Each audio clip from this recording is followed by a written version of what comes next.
Recently ಒಂದು very cute counselling session ಇತ್ತು. ಅವನಿಗೆ ಇವಾಗ 4-5 ವರ್ಷದ ಮಗು. ಅದು ಕೌನ್ಸಿಲಿಂಗ್ ಏನಪ್ಪಾ ಅಂತಂದ್ರೆ, ಅವ್ನು ಡೈಲಿ ಅವ್ರ ಅಮ್ಮ ಕೊಟ್ಟೋ ಬಾಕ್ಸ್ ಅನ್ನ ಕಂಪ್ಲೀಟ್ ಆಗಿ ತಿನ್ಕೊಂಡು ಬರಲ್ಲ, ಅರ್ಧ ಉಳಿಸ್ಕೊಂಡು ಬರ್ತಾನೆ ಅಂತ. ರೀಸನ್ಸ್ ಏನಿರುತ್ತೆ ಮಕ್ಕಳು ಬಾಕ್ಸ್ ಕಂಪ್ಲೀಟ್ ಮಾಡ್ಕೊಂಡು ಅಥವಾ ಅದರಲ್ಲಿ ಇರೋದೆಲ್ಲ ತಿಂದು ಖಾಲಿ ಮಾಡ್ಕೊಂಡು ಬರದೇ ಇರೋದಕ್ಕೆ ಅಂದ್ರೆ, ಒಂದು ಅವನಿಗೆ ನೀವು ಕೊಟ್ಟಿರೋ ಊಟ ಇಷ್ಟ ಆಗಿರೋದಿಲ್ಲ. ಎರಡನೇ ಅದೇನಪ್ಪಾ ಅಂತಂದ್ರೆ, ಅವನ ಹೊಟ್ಟೆಗೆ ಎಷ್ಟು ಹಿಡಿಯುತ್ತೋ ಅಷ್ಟೇ ಮಾತ್ರ ಮಗು ತಿನ್ನೋಕ್ಕಾಗೋದು. ನನಗೆ ಗೊತ್ತು ನನ್ನ ಮಗು ಇಷ್ಟು ತಿನ್ನುತ್ತೆ ಅಂತ ನಾನು ಅಂದಾಜಲ್ಲಿ ಬಾಕ್ಸ್ ತುಂಬಿ ಕಳ್ಸಿರ್ತೀನಿ. ಮಗು ಹೊಟ್ಟೆ ಪುಟ್ಟದ್ದು, ಅದಕ್ಕೆ ಎಷ್ಟು ಸೇರುತ್ತೋ ಅಷ್ಟೇ ತಿನ್ನೋಕ್ಕಾಗೋದು. ಹಾಗಾಗಿ ಮಗುವಿನ ತಿನ್ನೋ ಆಧಾರದ ಮೇಲೆ ಅದಕ್ಕೆ ಎಷ್ಟು ಬೇಕೋ ಅಷ್ಟೇ ಬಾಕ್ಸ್ ಹಾಕಿ ಕಳಿಸಿ. ಮಧ್ಯಾಹ್ನ ತನಕ ಸುಸ್ತಾಗುತ್ತೆ ಅಂತ ಹೇಳಿ ತುಂಬಿ ಕಳಿಸಿದ್ರೆ ಇಲ್ಲಿ ನಮಗೆ ತಿನ್ಸಿ ಕಳ್ಸೋಕೆ ಕಷ್ಟ ಆಗುತ್ತೆ. ಎರಡನೆಯದು ಅವ್ನಿಗೆ ಇಷ್ಟ ಆಗದೆ ಇರೋ ಊಟ ಬೇಗ ಆಗುತ್ತೆ ಅಂತ ಹೇಳಿ ಯಾವಾಗಲೂ ಮ್ಯಾಗಿನೇ ಹಾಕಿ ಕಳಿಸಿದ್ರೆ ಮಗುಗೆ ಊಟ ಇಷ್ಟ ಆಗದೆ ಇರಬಹುದು. ಮಕ್ಕಳು ಯಾವಾಗಲೂ ಬಾಯಿ ರುಚಿ ಕೇಳ್ತವೆ.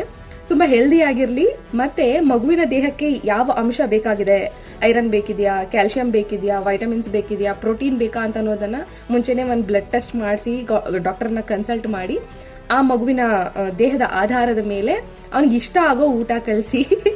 ನೀವು ಏನೇ ಕಳ್ಸಿದ್ರೂ ಮಗು ತಿನ್ನಲೇಬೇಕು ಅಂತ ಎಕ್ಸ್ಪೆಕ್ಟ್ ಮಾಡೋದು ತಪ್ಪು.